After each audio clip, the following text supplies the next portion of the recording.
Hello everyone, welcome to Krishna coaching centre and हम continue कर रहे हैं अपना चैप्टर 4 क्लास 11 सोशियोलॉजी का। और यहाँ पे हमारा टॉपिक है डिफाइनिंग कल्चर, कि हम कल्चर को डिफाइन कैसे करते हैं। सो ऑफन जो कल्चर टर्म है ना, वो कैसे यूज़ किया जाता है कि भाई किसी का टेस्ट कैसा है क्लासिकल म्यूजिक में, डांस फॉर्म्स में, या किस तरीके से वो इंसान बिहेव करता है। बट अगर हम रियल एस्पेक्ट ऑफ देखें सोशलॉजी का, तो सोशलॉजी सिर्फ यहाँ तक रिलेटेड नहीं है।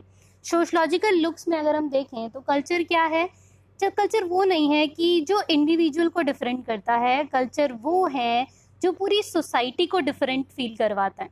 तो एवरी सोशल ऑर्गेनाइजेशन वो डेवलप करेगा एक अपना culture, they have a culture of their own. एक early anthropological definition of culture है, वो क्या बोलती है, वो दी है हमारे किसने, एडवर्ड टेलर जी ने। वो बोलते हैं कि कल्चर या civilization taken into its wide ethnographic sense is that complex whole which include. अब कल्चर में इन्होंने क्या क्या रखा है, कल्चर को इन्होंने बताया है जो बहुत ही कॉम्प्लेक्स चीज़ है, जिसमें आएगा knowledge, belief, art, morals, law, custom, या कोई और भी कैपेबिलिटीज़ जो भी हो सकती हैं, which is acquired by a man as a member of society. तो सोसाइटी का मेंबर होके एक मैन जो भी क्वालिटीज़ वगैरह एक्वायर कर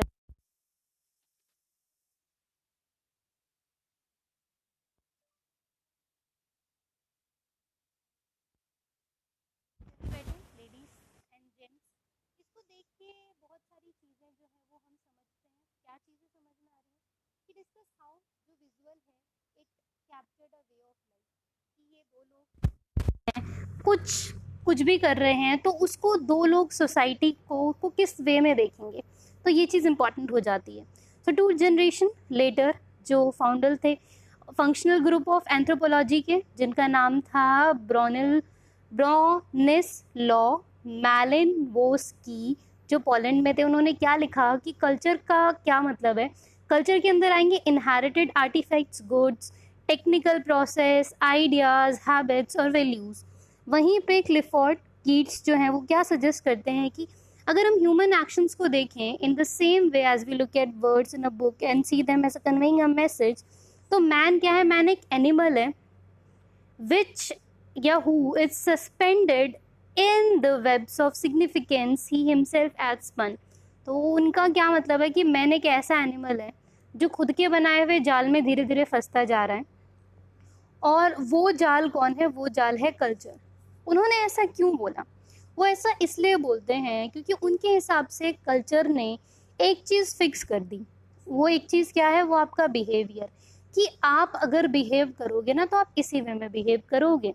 तो वो उनके विचार थे, भाई हम अब अपना दिमाग तो लगाएंगे नहीं बहुत ज़्यादा, क्योंकि कॉमन सेंस तो साइड में रख के बात करनी है। अब जो सर्च है, search is not for casual explanation, but search किसके लिए था कि इंटरप्रिटेशन कैसे निकले, उसका मीनिंग कैसे निकले। लाइकवाइज जो लेस्ले वाइट हैं, उन्होंने प्लेस करा एक comparable emphasis on culture as a means of adding meaning to objective reality. अब लेस्ली वाइट के हिसाब से जो कल्चर है वो क्या है कि जो भी नॉर्मल ऑब्जेक्टिव रियलिटी है उसमें ये मीनिंग को क्या करता है, मीनिंग को ऐड कर देता है। Now using the example of people regarding water from a particular source as holy. अब इन्होंने सिंपल से क्या एग्जाम्पल दिया कि लोगों के विचार, लोगों के थॉट कितने तरीके से अलग हो सकते हैं, कि कुछ लोग पानी को पवित्र मानते हैं, पर उसी पानी को पवित्र मानते हैं जो एक पर्टिकुलर सोर्स से आ रहा है, वो हर पानी को पवित्र नहीं मानेंगे। सो वो लोगों का कल्चरल डिफरेंस है कि वो उस कल्चरल डिफरेंस को कैसे ट्रीट कर रहे हैं, या उसका सोसाइटी पे क्या प्रभाव पड़ रहा है। So apart from his mention of art, जो ऑल द थिंग्स है, जो कि लिस्ट किसने की है, टाइलर ने, as are non material. Non material मतलब कि जो चीज़ किसी मटीरियल चीज़ से रिलेटेड नहीं है, किसी वस्तु से रिलेटेड नहीं है, क्योंकि जो टाइलर थे he himself never looked at material culture. उन्होंने मटीरियल कल्चर पे ध्यान नहीं दिया। मटीरियल कल्चर क्या होता है कि जब आप इंसानों को, भावनाओं को ताक पे रख करके सिर्फ मटीरियलिस्टिक बात करते हो, सिर्फ चीज़ें जोड़ने में लगते हो। तो ही वॉज इन फैक्ट एक म्यूजियम क्यूरेटर थे वो, और उनकी जो most of the anthropological writings थी it was based on examination of artefacts, tools, और ये सब कहाँ से आते थे, from the societies across the world which he had never visited.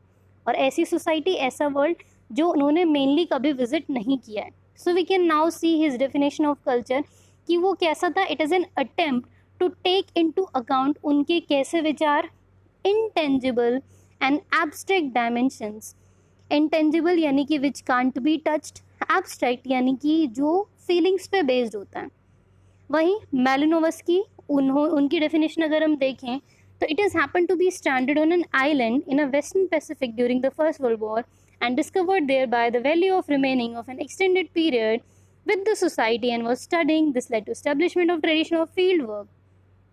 So जो मैलिनोवस्की के थॉट्स हैं या उनकी डेफिनेशन है वो मेजरली फील्ड स्टडी पे बेस्ड है, यानी कि वो मेजरली रियलिटी पे बेस्ड है कि जो चीज़ें सच में हुई, जो चीज़ें सच में करी गई, वो बहुत ज़्यादा एब्स्ट्रैक्ट नहीं है, उसके अंदर मटीरियल काउंटिंग्स भी है, बहुत सारी चीज़ें.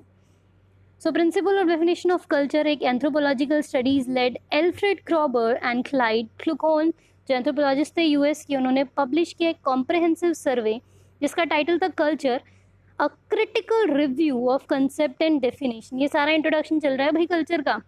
तो उन्होंने क्या लिखा कि try comparing these definition to see what of these और which combination is the most satisfactory. तो उन्होंने सब चीज़ को मिक्स करके सब कुछ पता करने की कोशिश करी.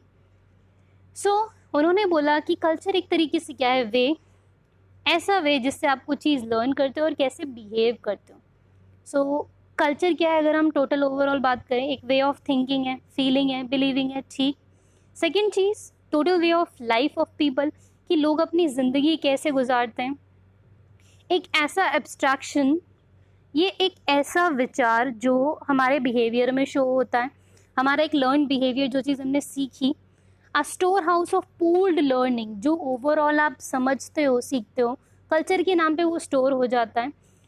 अब एक सोशल लेगेसी, इंडिविजुअल की, एक set of standardise orientation, mechanism for normative regulations. आपने बहुत सारे जने देखे होंगे. एक कल्चर के बारे में एक बढ़िया चीज़ है कि अगर आपको जानना हो कि किसी का कल्चरल वैल्यू बहुत अच्छा है, तो आप ये मत देखो कि वो अपने से बड़े ओहदे के लोगों के साथ कैसा बिहेव करते हैं. हमेशा ये देखो कि वो लोग अपने से छोटे ओहदे के लोगों के साथ कैसा बिहेव करते हैं. तो उससे आपको सच्चाई सामने आ जाती है उस इंसान की, कि वो सच में रियल लाइफ में कैसा इंसान है. एक छोटा सा इन्होंने होमवर्क टाइप दिया है बुक वालों ने आपको, कि एक लिस्ट ऑफ फ्रेसेस बनाओ जो आपने कल्चर के बारे में सुना है. आप अपने फ्रेंड से पूछ सकते हो, फैमिली से पूछ सकते हो कि उनके हिसाब से कल्चर क्या है. और अगर ज़्यादा बिजी हो तो मत पूछना, कल्चर के बदले आपको एक आधा फिज़िकल चाटा वाटा ज़रूर लग सकता है.